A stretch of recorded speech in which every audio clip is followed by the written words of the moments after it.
अस्सलाम वालेकुम दोस्तों, सीबीआई सीमा हैदर केस में पूरी तरह से इन्वॉल्व हो चुकी है और एटीएस की टीम जो पहले से सीमा हैदर केस पे इन्वेस्टिगेशन कर रही थी, जांच पड़ताल कर रही थी, उसके लिए बड़ी मुश्किलें खड़ी हो चुकी हैं। क्योंकि जो सीबीआई है उसने सबसे पहले इन्वेस्टिगेशन की ही ये है कि 700 चैट्स आप लोगों ने रिकवर की, उसके बावजूद अभी तक कोई किसी किस्म की कार्रवाई आगे नहीं चली। उसकी क्या वजह है? उसकी वजह आपके सामने है। बड़े बड़े नेता, बड़े बड़े पॉलिटिशियंस इस चीज़ में क्योंकि इन्वॉल्व हैं, इस वजह से कार्रवाई रुकी हुई थी, एक ही जगह के ऊपर आगे नहीं बढ़ रही थी। और सीबीआई जैसे ही इस पूरे केस के अंदर इन्वॉल्व हुई, उन्होंने इन्वेस्टिगेशन का आगाज़ किया, तो फौरी तौर पे, क्योंकि हम पहले से ही आपको ये बता रहे थे कि इसमें नेता इन्वॉल्व है, क्योंकि हर किसी की यही कोशिश होती है कि हम मैक्सिमम जो उनकी पावर है उसका इस्तेमाल करें, वोट आने वाले दिनों में हासिल करें ताकि हमारी हुकूमत कायम हो सके। तो रबूपुरा में भी इस वक्त यही सिचुएशन चल रही है। सीमा आई जो महल्लेदार हैं उनके लिए आप कह सकते हैं कि वबाल जान बनी। इसी तरह से ही है ना कि उसने लोगों की नाक पे दम करके रखा हुआ है एक तरह से। जितना सीमा से हो सकता है महल्लेदारों को डरा के रखती है, और इस वक्त हमें देखने को भी यही मिल रहा है। वरना क्या वजह है जो सीमा के महल्लेदार हैं वो हमसे कांटेक्ट करें, हमें तमाम तर चीज़ें बताएं कि अब क्या हो रहा है, कैसे हो रहा है। उनको क्या ज़रूरत है? ये सोचने वाली बात है। हमने पहले बताया सीमा को डिपोर्ट किया जा रहा था, तमाम तर चीज़ें ये भी हो चुकी थी। उसी वक्त हमें सीमा के चैनल पे देखने को मिलता है बिल्कुल खुश है, कुछ भी नहीं है। और जितने भी चैनल्स हैं इनके 10, 15, 20 चैनल जितने भी हैं ये, क्योंकि बहुत ज़्यादा चैनल खुल चुके हैं, इसके पूरे परिवार, पूरे ख़ानदान ने बहुत ज़्यादा चैनल्स खोल रखे हैं। उन तमाम चैनल्स के ऊपर हमें बार बार देखने को मिल रहा था कि सीमा जो है कभी क्या कर रही है, कभी किस तरह से चल फिर रही है, बड़ी खुश है जी। इधर हम ढंडोरा पीट रहे हैं कि भाई सीमा आ रही है, उधर उसके चैनल पे चल रही हैं वीडियोस, और ये सब कुछ आपके ध्यान को डाइवर्ट करने के लिए था। हमने जब भी कोई बड़ा सबूत दिया, जितने भी पाकिस्तानी यूट्यूबर्स हैं, जब भी वो कुछ बड़ा शो कराते हैं, फौरी तौर पे देखने को मिलता है कि सीमा के जितने भी 15-20 चैनल हैं उन तमाम के ऊपर सीमा बड़ी खुश नज़र आ रही होती है। घर के अंदर इवेंट हो रहे हैं, इधर जा रही है, उधर जा रही है, सब कुछ स्क्रिप्टेड होता है। व्लॉग तक इनके स्क्रिप्टेड होते हैं, बन रहे होते हैं बार बार। कभी इधर से व्लॉग आ रहा है तो कभी उधर से व्लॉग आ रहा है। इतने सारे ढेरों चैनल, सब के ऊपर व्लॉग। और इसके पीछे की हकीकत दरअसल ये होती है कि जो लोग ज़्यादा सोचते नहीं हैं, कुछ भी बस बोल देते हैं, उनके माइंड के अंदर इस चीज़ को फिट किया जा सके सीमा तो खुश है, सीमा को कोई तंग करने वाला नहीं है। यहाँ पे सोचने वाली बात जो कि सीबीआई इस चीज़ के ऊपर भी इन्वेस्टिगेशन ज़रूर करेगी कि आखिर क्या वजह थी कि एटीएस की गाड़ी में सीमा को ये लेके जाते रहे हैं फार्म हाउस पे, किस लिए लेके जाते थे? आखिर कौन सी इन्वेस्टिगेशन है जो एपी सिंह घर में नहीं कर सकता था, वहाँ पे लेके जाते थे। बाकी भी नेता वहाँ पे आते थे और सारे मिलके सीमा की इन्वेस्टिगेशन करते थे। यहाँ पे ये गौर तलब बात है जो कि अब सीबीआई इस चीज़ के ऊपर इन्वेस्टिगेशन करेगी, और ये आपने कमेंट सेक्शन में ज़रूर बताना है कि क्या एटीएस की तरह सीबीआई भी ये जो नेता होते हैं इनके कंट्रोल में है, हुकूमत के कंट्रोल में? क्योंकि जितने भी ये इदारे होते हैं पाकिस्तान में तो ये सारे इदारे आज़ाद होते हैं। क्या हिंदुस्तान में भी ऐसा है कि ये इदारे आज़ाद हों? वैसे अभी एटीएस को तो हमने, जो हिंदुस्तान में काम कर रही है इस वक्त, उसमें तो हमने यही देखा है कि वो आज़ाद नहीं है। हो सकता है वो आज़ाद हों, लेकिन मे बी उनको ख़रीद लिया गया हो जो वहाँ पे टीम काम कर रही थी। यहाँ पे आप ये भी मुझे बताइएगा कि देखिए, मैं आपको बल्कि एक चीज़ पहले क्लियर कर दूं कि हमारे कंट्री में जो पाकिस्तान है यहाँ पे कैसे होता है कि जैसे अब कोई इन्वेस्टिगेशन वाला इदारा है, इनकी भी ब्रांचेज़ होती हैं। फिर जैसे अब थाना होता है, इसी तरह से थाने की हर जगह पे, जैसे मैं जहाँ पे इस वक्त हूँ यहाँ पे भी एक थाना लगता है, थोड़ा सा दूर जाऊँगा एक और थाना लगेगा। तो इसी तरह से ये ब्रांचेस बनी हुई होती हैं कि इस एरिए को इस ब्रांच ने संभालना है, इस एरिए को इस ब्रांच ने संभालना है, यूँ करके होता है। तो यहाँ पे एटीएस का भी मैं आपको बता दूँ कि इनका भी, जो मुझे पता चला है हिंदुस्तान में ऐसा ही होता है कि ये वाला एरिया ये वाली टीम संभालेगी, दूसरा वाला ये वाला जो एरिया है जी इसको टीम बी संभालेगी, टीम ए, टीम बी, टीम सी, टीम डी, इस तरह से करके वो आगे फैले हुए होते हैं। इस तरह से बाकायदा बनाया जाता है इनको, चैन सिस्टम होता है इनका बाकायदा, जो हिंदुस्तान में आप कह सकते हैं कि फैला हुआ है। तो एटीएस की जो टीम है जो इस पूरे मामले को इन्वेस्टिगेट कर रही थी, इसमें इन लोगों ने एटीएस की गाड़ियों का गलत इस्तेमाल किया। एपी सिंह इसको अपने मकासद के लिए इस्तेमाल करता रहा। और अमित जानी, जिसका नाम अब आपको अच्छे से पक चुका होगा, ये अमित जानी की बीवी, एपी सिंह की बीवी, ये लोग कोई आम चीज़ नहीं है।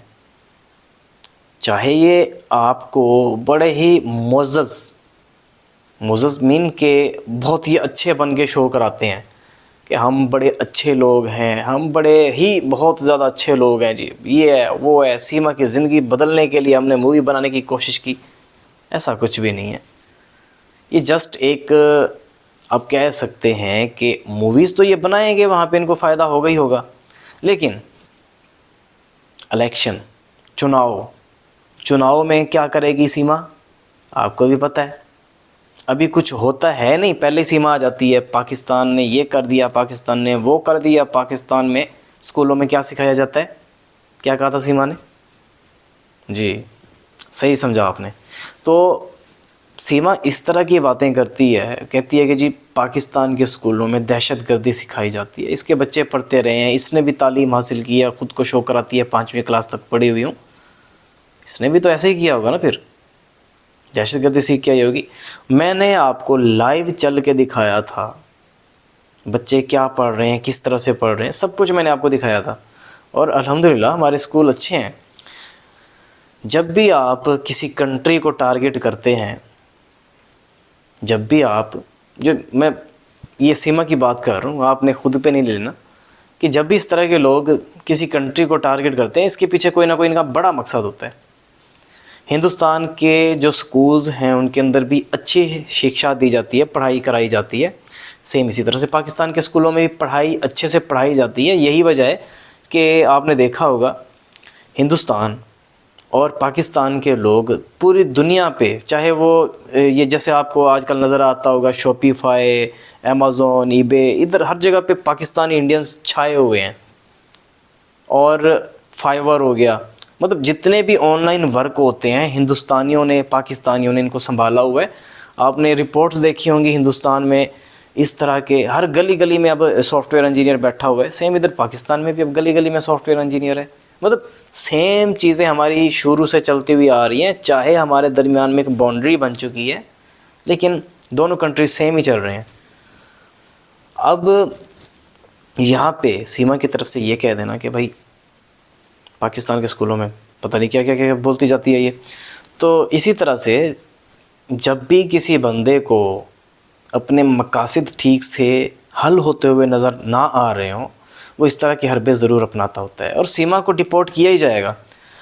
क्या वजह है, आखिर क्या वजह है, या आपने ख़ुद मुझे कमेंट सेक्शन में बताना है कि क्या वजह है कि सीमा को सीबीआई ने अब इसकी इन्वेस्टिगेशन का प्लान किया है या शुरू कर दिया है। ये आपने कमेंट सेक्शन में मुझे ज़रूर बताना है। एक औरत, उसमें ऐसा क्या ख़ास रखा है, इतना बड़ा हिंदुस्तान, इतने बड़े हिंदुस्तान में फिर नेताओं को, ये जो पॉलिटिशियंस हैं, इनको ये सीमा ही नज़र आई है। मैं आपको बताता हूँ, पहले भी मैंने कई बार क्लियर किया, अब भी दोबारा क्लियर कर रहा हूँ कि ये इंसानी स्मगलिंग के लिए एक नेटवर्क को तैयार किया जा रहा है, जिसके लिए सीमा भी इस पार्ट का हिस्सा है। ये शायद ये एक डेमो के तौर पे इसका इस्तेमाल किया गया है कि देखते हैं अगर एक औरत को पाकिस्तान से ले आ के यहाँ पे रखा जाए और उसको मशहूर कर दिया जाए, या कुछ जो पेड चैनल्स होते हैं उनको कुछ पैसे वगैरह दे के, लेन देन वगैरह करके देखा जाए कि इस पे कोई बड़ा एक्शन तो नहीं लिया जाता, ताकि ये इन फ्यूचर कोई बड़े कारनामे अंजाम दें। अभी सीमा को यहाँ पे सेलिब्रिटी के तौर पे हिंदुस्तान में शो कराया जा रहा है। आने वाले दिनों में पाकिस्तानी औरतों को, पाकिस्तानी लड़कियों को यही झांसे दे करके आप बड़ी वायरल हो जाओगी, चलो हमारे साथ हिंदुस्तान चलो चलो चलो चलो चलो, ये कह कर सीमा जैसी, या सीमा के ही टीम मेंबर्स, ये जो अमित शाह है उसकी मिसेज हो गई, उसकी बीवी, उसकी पत्नी, इसी तरह एपी सिंह और उसकी पत्नी, लोगों को झांसे देकर जो लड़कियां हैं उनको वहाँ पे स्मगल कर सकते हैं हिंदुस्तान में। ये इस वक्त आपने मेरी इस बात को अपने माइंड के अंदर नोट करके रख लेना है कि ये चीज़ पॉसिबल है, ऐसा हो सकता है, आने वाले दिनों में ये हो सकता है कि सीमा को सेलिब्रिटी के तौर पे शो करा के इसके ऊपर इन्वेस्टमेंट की जा रही होगी। अभी ये जो चैनल आते हैं, इंडिया पाकिस्तान का मैच हुआ नहीं, पहले से सीमा की तरफ से तबसरे आ गए जी, ये हुआ वो हुआ, फिर आगे ये होगा, फिर वो होगा, फिर बस घुमाते जाओ आपको। इसी तरह से जी, जब 2 हिंदू जो फ़ौजी हैं वो शहीद हुए हिंदुस्तान में, तो उनका इल्ज़ाम फ़ौरी तौर पे हिंदुस्तान के किसी इदारे ने नहीं लगाया, सीमा की तरफ से इल्ज़ाम लगा दिया जाता है कि जी पाकिस्तान की तरफ से हुआ ये सब कुछ। तो ये तमाम तर चीज़ें आपको सोचनी चाहिए, देखनी चाहिए, और इस बात पे आपने हमेशा मेरी गौर करना है, अपने माइंड में रखना है कि एक औरत को मशहूर करके, उसको फेमस करके, आने वाले दिनों में पाकिस्तान की लड़कियों को, औरतों को यही फेमस होने के झांसे देकर हिंदुस्तान ले जाया जा सकता है, या किसी और कंट्री में अपने मकासद को हल करने के लिए, आगे बढ़ाने के लिए। तो आपने हमेशा इन चीज़ों पे गौर करते रहना है। और अगर आपके किसी फैमिली मेम्बर में से कोई ये बंदा मेरी वीडियो देख रहा है, तो अपने फैमिली मेम्बर्स को भी इस चीज़ के लिए मोहतात अभी से कर दें कि आने वाले दिनों में इस तरह के नेटवर्क बन सकते हैं जो इंसानी स्मगलिंग के लिए काम करें। अभी भी ये तमाम तर चीज़ें क्लियर हो चुकी हैं। सीमा का मैं बोलता आ रहा था, बड़े अरसे से कह रहा था ना, और हमारे पाकिस्तान के बाकी यूट्यूबर्स भी कह रहे थे कि एक भाई है दुबई में रहता है, क्योंकि ये हर चीज़ को भाई शो कराती है। तो उसी भाई के अड्डे के ऊपर एपी सिंह, अमित शाह, ये लोग स्मगलिंग करते हैं। आने वाले दिनों में सीबीआई ने सबसे पहले तो एटीएस की इन्होंने बैंड बजानी है कि आखिर क्या वजह है, एटीएस क्यों अपनी गाड़ियां प्रोवाइड करती रही, एटीएस के टीम मेंबर्स क्यों इस पूरे मामले में इन्वॉल्व रहे, कितने पैसे लिए, कितने पैसे खाए, तमाम तर चीज़ें खुल के सामने आएंगी। मुझसे जितना हो सकेगा मैं आपके साथ शेयरिंग करता रहूँगा, आपको बताता रहूँगा। उम्मीद करता हूँ कि आज की इस वीडियो से आपको काफ़ी कुछ जानने को मिला होगा। कुछ मज़ीद जानना हो, कुछ पूछना हो, कमेंट सेक्शन में ज़रूर पूछिएगा। अब हमारी मुलाकात होगी एक नई वीडियो में, तब तक के लिए मुझे दीजिए इजाज़त। अल्लाह निगहबान, अल्लाह हाफिज़।